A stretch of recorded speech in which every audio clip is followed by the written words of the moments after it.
Qala al-musannif rahimahullah wa nafa'ana bi ulumina wa ulumihi amin ya rabbal alamin. Salajengna masih kene surat Al-Fatihah.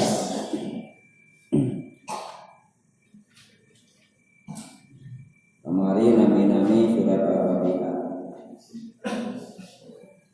Terus sakuman tos didugikeun kamari rehna Al-Fatihah teh merupakan intisari dari seluruh kitab anu diturunkeun.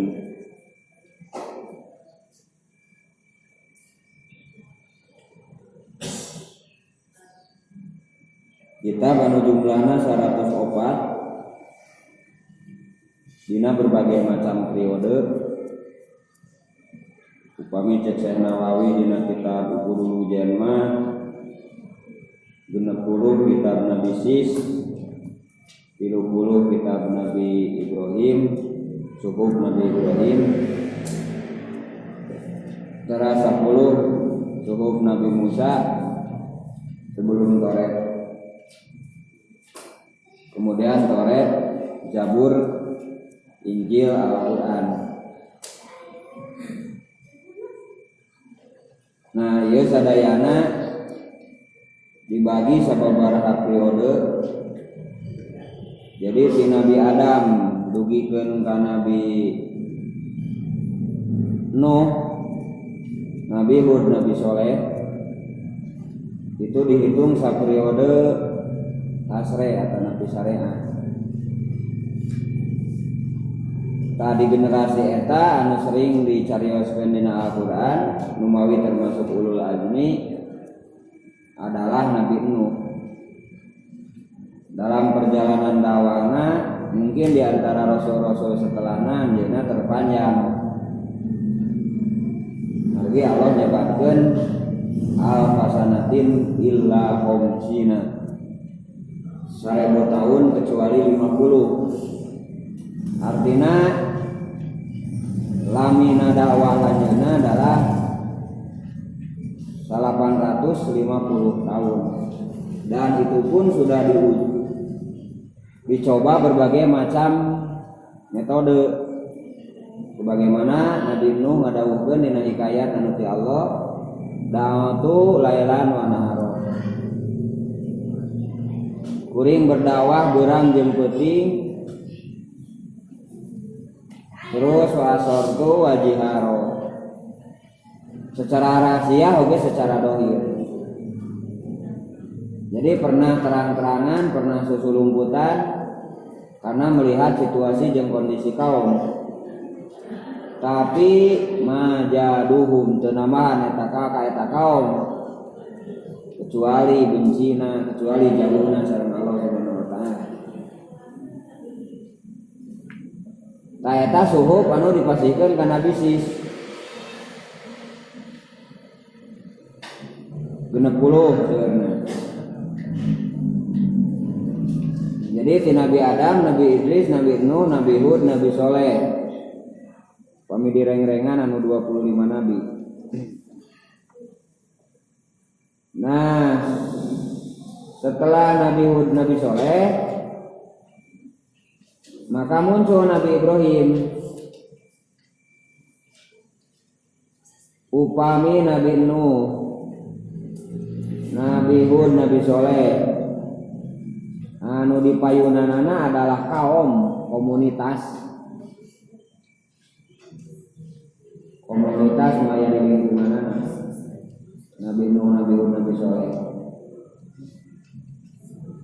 Maka Nabi Ibrahim sudah mulai berbentuk sebuah kekuasaan, yaitu raja. Ternyata Raja Namrud.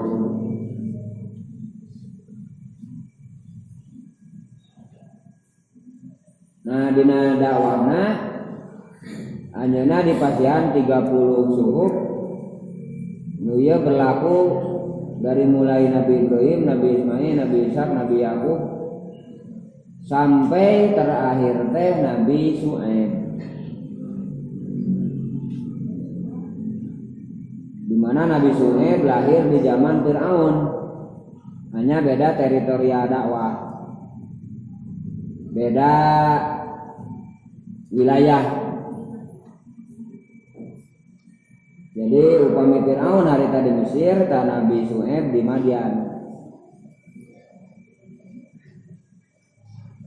Di penghujung usia anu sepuh, maka Allah ngadamel oge di Mesir di Fir'aun, yaitu Nabi Musa. Nah makanya engke Nabi Musa ageng digiring ku Allah Subhanahu wa taala ka Nabi Syuaib untuk estafet kepemimpinan Islam, untuk kesinambungan kepemimpinan.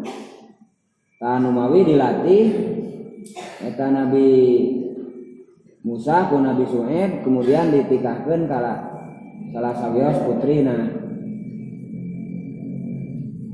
Nah terus gitu terus berangkat dakwah ka Firaun. Nah dina berangkat dakwah eta Nabi Musa dilungsuran 10 suhuf. Jadi 30 suhuf beres dugikeun ka Nabi Syuaib. Tah Nabi Musa mah berubah deui syariatna teh. Margi engke nu dihadapinana aya tingkatan yang sifatna lokal yaitu nasional. Firaun. Aya oge kerajaan-kerajaan yang lain nu di sekitar dirinya.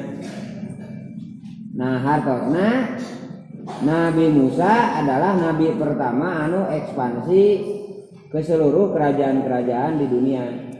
Walaupun teu zaman Nabi Musa beresna gitu. Tapi ngawitan risalahna ti dinya. Nelah weh Bani Israil ke kapayuna. Bani Israil di zaman Nabi Musa masih murni make milah Nabi Ibrahim, tapi tegaduh pamimpin gitu. Jadi hanya salah satu suku, hanya salah satu komunitas di wilayah Fir'aun, suku Bani Israil teh nu ngadominasi harita suku teh Kibti, dari klan Kibti, klanna Fir'aun wa alihi wa sahbihi nya.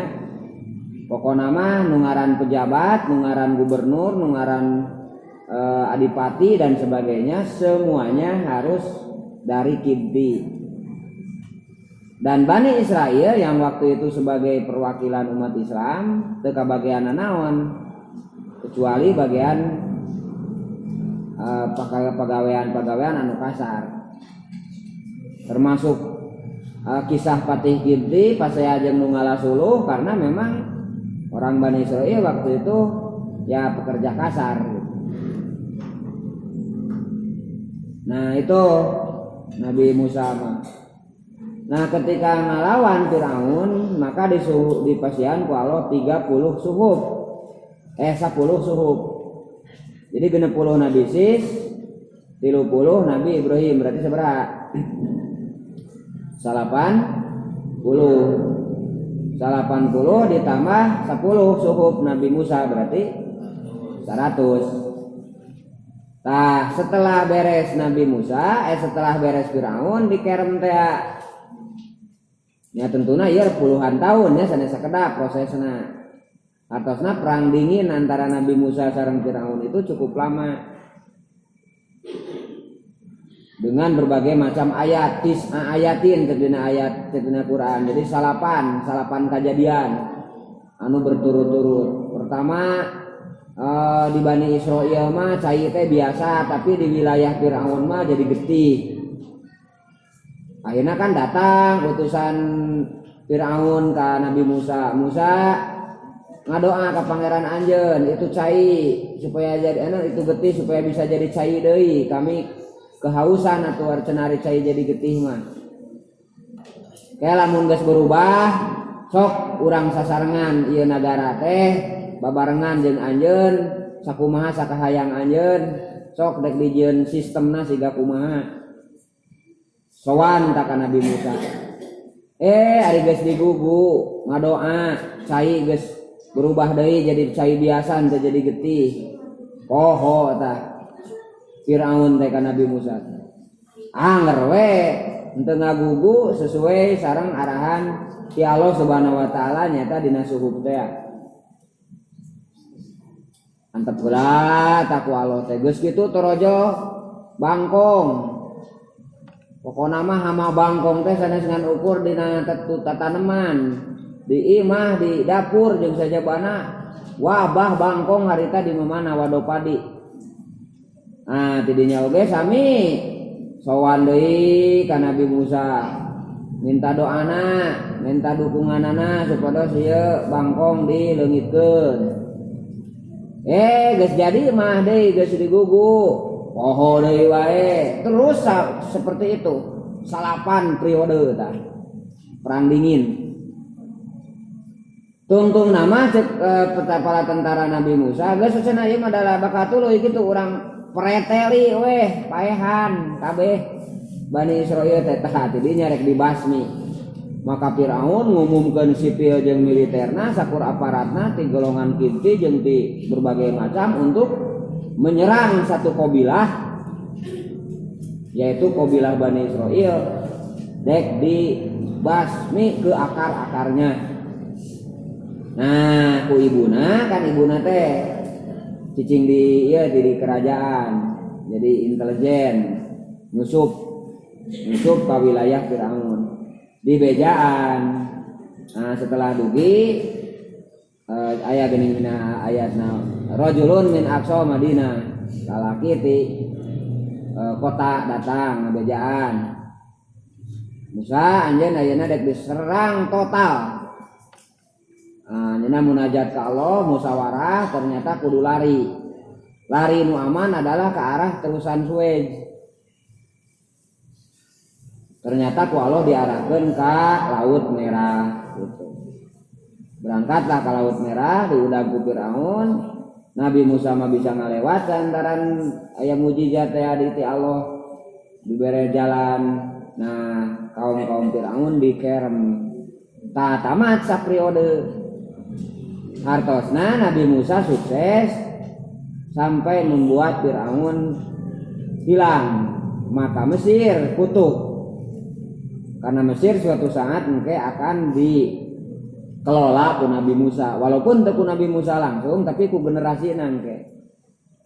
Nah setelah beres Firaun ternyata dilungsuran ku Allah Toret di mana tugasnya leuwih ngalegaan berdakwah kepada negara-negara tetangga di sekitar. Salah satunya adalah sesa-sesa kaum Nabi An anu kapungkur zaman Nabi Nuh. Jelmana bararadag gitu. Nah itu dimuat oge dina Al-Qur'an. Sampai akhirnya Nabi Musa kembali ke Mesir dengan berbagai macam perjalanan. Maka pas bade dugi ka Mesir pisan ngantunkeun. Dilanjutkan ku Nabi Harun sebagai generasi pemimpin berikutnya.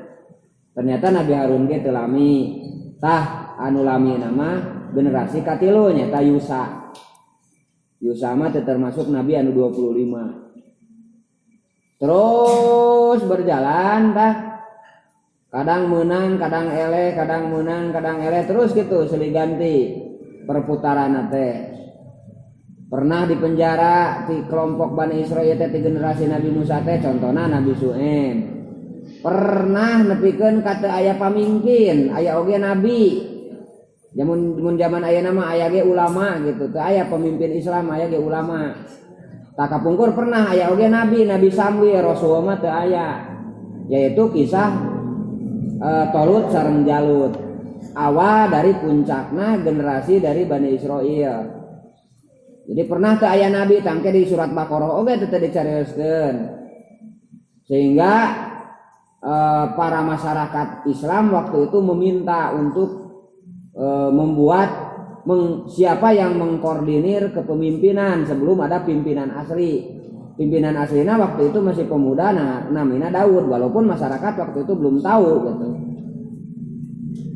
Nah akhirnya dipilihlah Tolut. Nah Tolut itu bukan Rasul tapi sebagai perantara media mengkoordinir untuk ngader kepemimpinan berikutnya nyata Nabi Daud buktos nate. Nah Nabi Daud jantan, terus gaduh putra Nabi Sulaiman, lebih luas lagi ekspansina. Nah dari generasi Bani Israil itulah wonten puncak kemenangan secara totalitas di dunia. Sebab waktu itu dikuasai ku Nabi Sulaiman dari sisi wilayah 2/3 dunia, dari sisi sumber daya manusia sangat canggih, ya, dari sisi penguasaan tidak hanya manusia termasuk hewan, tumbuhan dan sebagainya di bawah pemantauannya dan di bawah kepengurusannya, sehingga damailah waktu itu. Nah itu Injil Toret. Nah di zaman Nabi Daud itulah ditamahan Torete ku Jabur gitu. Ari hukum mah anger tina Toret. Hukum mah dasar hukum negara mah Toret. Mung pendamping kumargi ieu Nabi Daud teh nabi anu menguasai dunia, tantosna tantanganna langkung seueur karena bakal seueur negeri jajahan, bakal seueur kakayaan, bakal seueur oge bojo. Bojona kan Nabi Daud dugikeun ka 100. Nabi Sulaiman pan 1000 gitu. Bojona naon sababna tadi teh ekspansi teh kan jadi hamba sahaya wanita-wanitana teh.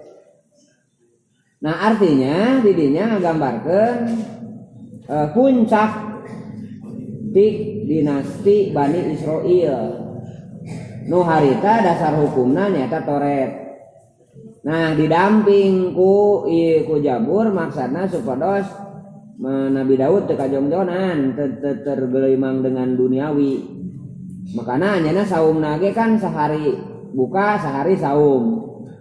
Karena kan begitu banyak makanan yang akan dimakan ketika itu terjebak kayak terjebaknya para khalifah baheula ku kemewahan, sehingga datang penjajah barat teh pan kalah kabur lain ngalawan karena terlalu banyak makan, terlalu banyak terbuai dengan keduniawian. Cordoba Mesir atanan Spanyol anu geus reuteung masjid beak sadayana tinggal hiji Cordoba unggul, Masjid Cordoba unggul sebagai ikon sejarah saja. Nu sejenna mah paimaranana disimpingkeun terus didamel gereja masjid deh gitunya. Nah itu contoh-contoh sejarah baheula. Nah makanya Nabi Daud mah dibimbing ku naon ku Jabur, pepatah-pepatah hati, pepatah-pepatah nu mendekatkan diri ke Allah Subhanahu wa taala. Nah, itu berakhir sampai di Nabi Zakaria, Nabi Yahya.